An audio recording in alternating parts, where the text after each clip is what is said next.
చూడండి దేవునికి ప్రార్థనలు అడిగారు కదా, ఆ ప్రార్థనలకు మళ్ళీ కుంకుమ పసుపుతో పూజ కట్టాలి.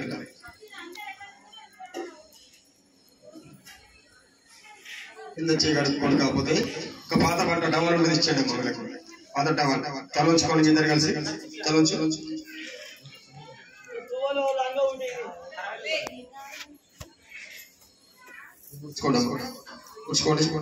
కూర్చుకొని నా ప్రపంచ పట్టుకోవాలి. ఇద్దరు దేవుని ఖాళీగా నేను కదా, చిన్న ప్రమాణం ఉంటుంది చేయాలి. నేను అన్నట్టు మీరు అనాలి.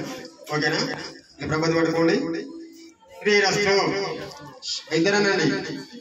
శుభమస్తు, కళ్యాణమస్తు. ఇవాళ మా ఇల్లు దివ్య కాంతులతో మరో స్వర్గంగా విరజులుచుండెను.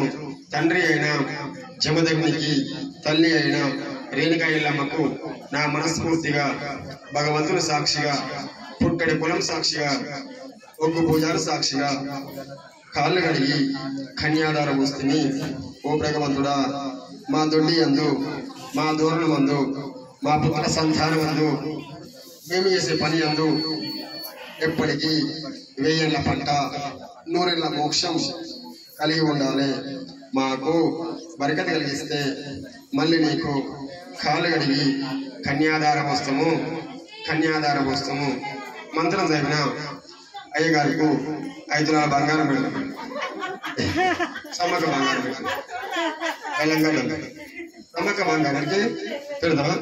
అవే ఏం పేరు? ఆయన పేరు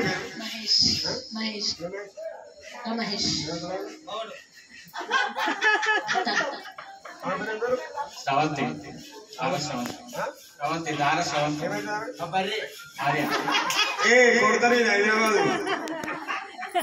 ఓం దారాల నమస్కారం మహేశ్వర నామదేశ్య శ్రీమంతమ్మ నామదే